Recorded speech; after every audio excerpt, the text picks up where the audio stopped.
Good afternoon, Card Community. This is RJ. It is Sunday, so it is time for the Sunday Trivia Recap.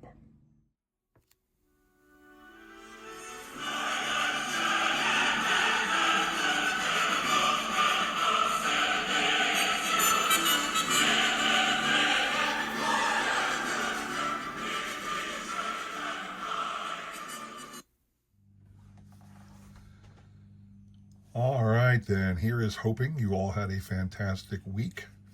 Hoping you all found something interesting to add to your collection this past week.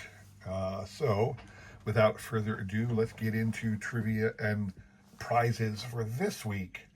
A little bookkeeping, real quick. What do I want to say? Last week's trivia prizes are still in my possession. I've been a little lazy getting things out. But they will be sent out tomorrow along with the current ones. So just saying, forgot about that. The prizes for today and questions for today are forthcoming, so let's get to it. Still doing this week in baseball trivia for the most part, but on Monday I kind of went away from that event because I was talking about a trip to Gettysburg and talking about Hall of Famer Eddie Plank, who went to Gettysburg, who was from Gettysburg. Flip it over on the back. You can see here, born and died in Gettysburg, PA. So this is the card you were playing for, actually, Hall of Fame card for Eddie Plank from the Conlon collection.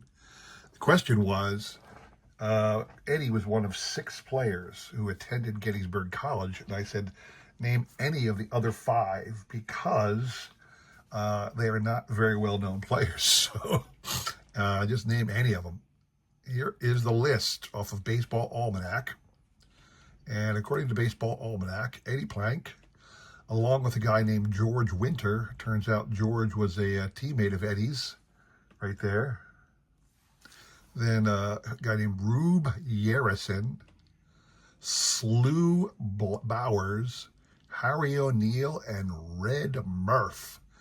Those 6 individuals are noted by Baseball Almanac as having attended Gettysburg College. That was your answer. Again, the individuals up on the screen were kind enough to throw out a guess. Let me scroll down because you can see all of the names. Lisa Z's name remains on my channel. Lisa was a big supporter of my channel as well as many other members of the card community. She always chimed in. She passed very early in the year. Very early in the new year, she passed. But I maintain her name on the list. You will see her name is not checked, so she does not appear on the wheel at all. But this is my little homage to Lisa Z for being a great supporter of my channel. So we will get to it. We will shuffle once and spin. You must hit 3 times on my channel to win. I do that for 2 reasons. One is I don't have a lot of people entering my contest, so I can. Secondly, I always hated it when you enter a contest with a spin wheel and you spun once and that was it, and somebody won and you felt kind of let down. But you have to do that when you have a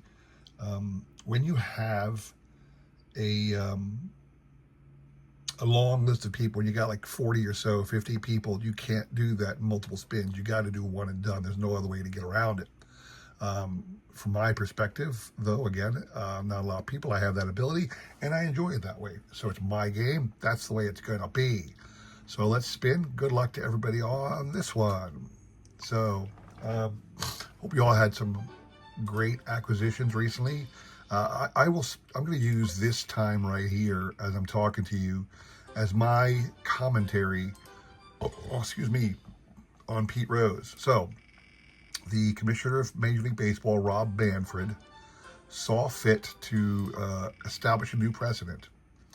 Essentially, he said that those individuals banned from baseball for life literally are only going to be banned for baseball for life. Pause. Barry has won. He's going to get this Eddie Plank card. Congrats to you, sir. We will move on to Tuesday. Tuesday's question. It was this day in baseball history. Gosh, I can't remember what day it is. Let me do a pause here and remind myself. It would have been May the 14th. So on this day in baseball history, May the 14th, 1920. On this day in baseball history, 1920, this Hall of Fame pitcher won career win number 300. Name that pitcher. It was legendary Walter Johnson. Here's his his common collector card. Just notice there's a bit of a fisheye in that one. I wonder if I got a better example. What you're playing for on that one, two cards from 2014 Panini Golden Age, the stickers. Here's right there 4 legendary pitchers. On the back, one more, along with some great batters. These are like stamp. If you catch it in the right light, you can see they're kind of stamp or sticker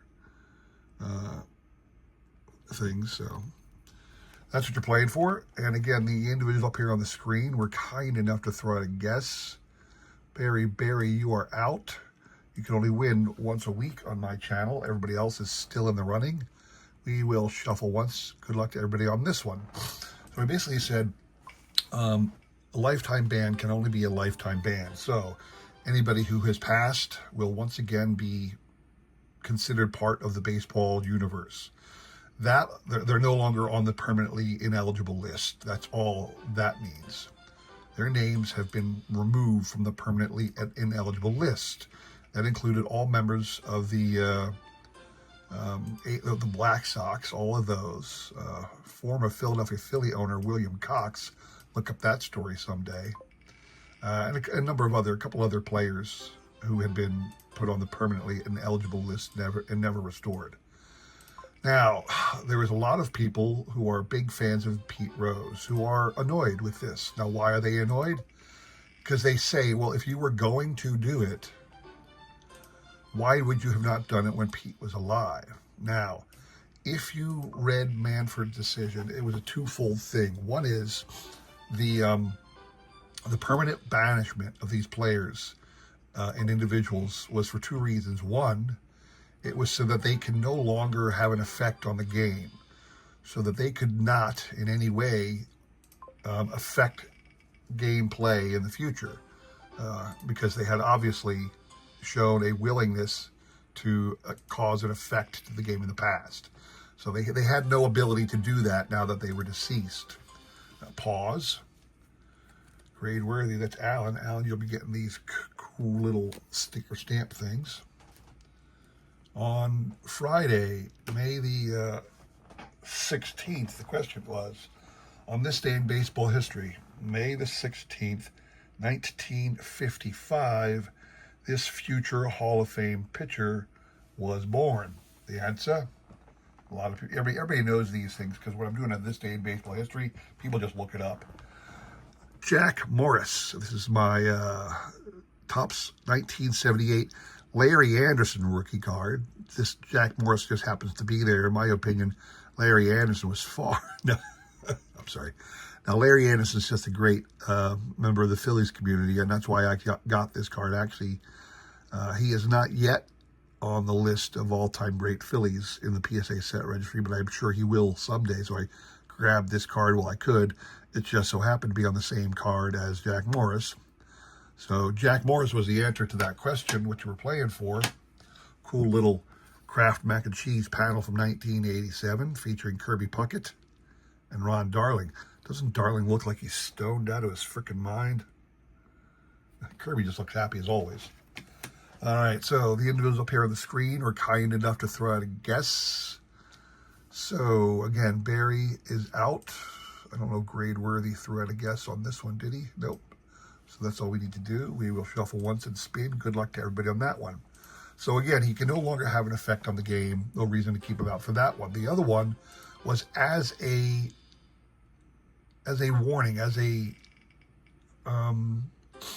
an example to others that there are penalties for gambling. Okay.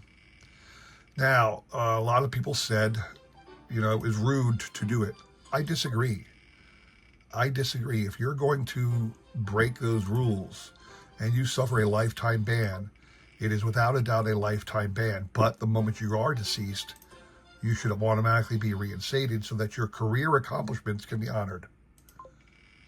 And I don't think Rob Manfred did anything wrong at all. In fact, I'm glad he did it. Now, I wish he had done it earlier for people like Buck Weaver and things like that, but he chose to wait until Pete Rose died to make an example. You can have your opinions on that. I don't really, I'm not going to waste much of my time worrying about it. Again, I think it was the right decision.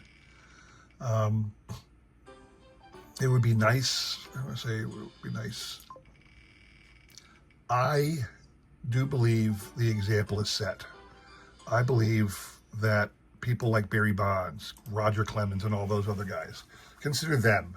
None of them gambled on baseball, not one of them. But the baseball writers are making their voices known by not voting for these guys in the Hall of Fame. So consider Pete for a second. Just because he's eligible does not mean he's going to get voted in. Now, I think there's plenty of voters from the Veterans Committee who will believe that he deserves to be in and overlook any conduct issues. So he will get in. The question then turns back again to Clemens and Bonds and those guys. Why aren't they getting in? What is their crime that was above and beyond betting on baseball? I leave that to you. Betting on baseball, Pete and all the talk, he never bet on his own team and all that. So he really didn't affect the outcome of a game. Clearly, the guys from the Black Sox had an effect on the outcome of the game during their life.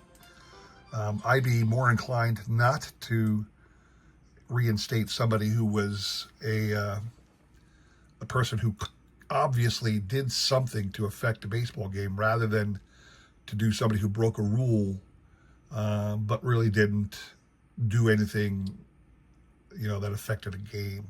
This is just one man's opinion. I have no problem with what Rob Manfred did. I think he did the right thing. I support it. I look forward to Pete Rose being inducted in the near future. Joe Jackson too, hopefully. Eddie Sykot has he has a career worthy of consideration. I don't know that he will make it in. The other guys, nobody else is going to get in the Hall of Fame. Just those three have a shot. And I look forward to it. So, Joe, Brock's boys, Aaron and Jordan, you'll be getting this awesome Kraft macaroni and cheese panel. Hope you enjoyed that. That's all I have for you all today. Appreciate you all tuning in. Appreciate all the support everybody gives me. We will have, like I said, more great trivia and prizes coming up this week. And obviously a lot of cool things to show off in that regard, all right? Thank you very much for watching. Have a great rest of your week. Take care.